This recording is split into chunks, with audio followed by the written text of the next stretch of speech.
სტატისტიკის ეროვნული სამსახური, ინფრასტრუქტურის, დევნილთა და სპორტის სამინისტროები, ასევე CESCO. ეს იმ უწყებების ჩამონათვალია, რომლებმაც 2015 წელს საჯარო ინფორმაციის გაცემის კუთხით ყველაზე კარგი შედეგი აჩვენეს.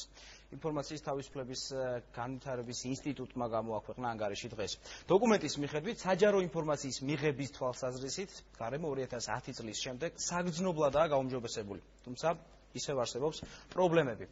ამ პრობლემებზე ნათია ორველაშვილი ისაუბრებს ახლა პირდაპირ ეთერში. თორნიკე, კვლევის შედეგების მიხედვით ყველაზე ცუდი მაჩვენებელი აღმოჩნდა ეკონომიკისა და იუსტიციის სამინისტროებში, ასევე მთავრობის ადმინისტრაციაში. ეს ამ უწყებების თანამშრომლობა ყველაზე არაეფექტური იყო IDFI-სთან. საგრძნობლად გაუმჯობესდა კვლევის თანახმად შინაგან საქმეთა და საშელასრულების სამინისტროების შედეგი გასულ წელთან შედარებით, ხოლო სახალხო დამცველის ოფისის და ასევე დმანისის მუნიციპალიტეტის გამგეობის წარმომადგენლებს გადაეცათ სპეციალური პრიზები 5 წლიანი ეფექტიანი თანამშრომლობისთვის. კვლევის ავტორები საუბრობენ ზოგად ტენდენციაზეც და ამბობენ, რომ ზოგადად თანამშრომლობა უფრო ნაყოფიერია ხოლმე სახელმწიფო უწყებებთან ინფორმაციის გაცემის თვალსაზრისით არჩევნების წინ და არჩევნების შემდეგ გარკვეული პერიოდის განმავლობაში, ხოლო უკვე გარკვეული პერიოდის გასვლის შემდეგ ეს მაჩვენებელი მიდის კლებისკენ. ასევე კვლევაში ჩართული ორგანიზაციების წარმომადგენლები აცხადებენ, რომ ქვეყანაში ზოგადად მოძველებულია კანონმდებლობა საჯარო ინფორმაციის გაცემასთან დაკავშირებით და უკვე მიმდინარეობს მუშაობა ახალ საკანონმდებლო ინიციატივებზე. სადღაც 50-ზე მეტი საჯარო უწყება არის, რომელსაც 100%-იანი გამჭვირვალობა აქვს ჩვენი რეიტინგის მიხედვით. არიან უწყებები, რომელსაც აქვთ გაუმჯობესება ამ თვალსაზრისით შარშანდელთან შედარებით. ასევე გამოიკვეთა ის ორგანიზაციები, საჯარო დაწესებულებები, რომლებსაც არ აქვთ გამჭვირვალობის კარგი ხარისხი. გაუარესება საგრძნობი არის ეკონომიკისა და მდგრადი განვითარების სამინისტროში, რომელიც სახელდება როგორც ყველაზე გაუმჭვირვალე დაწესებულება.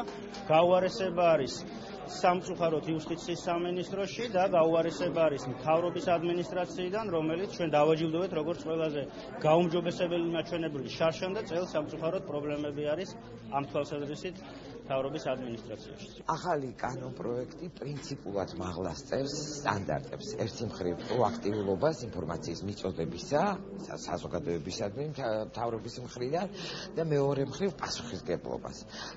გაცილებით უკეთ არის გაწერილი ახალ კანონპროექტში როგორც ცენტრალური, ასევე ადგილობრივი ხელისუფლების ვალდებულებები და ჩვენ იმედი გვაქვს, რომ ჩვენ ეს დაგვაახლოვებს თანამედროვე სამყაროს საკმაოდ განვითარებულ ქვეყნებს.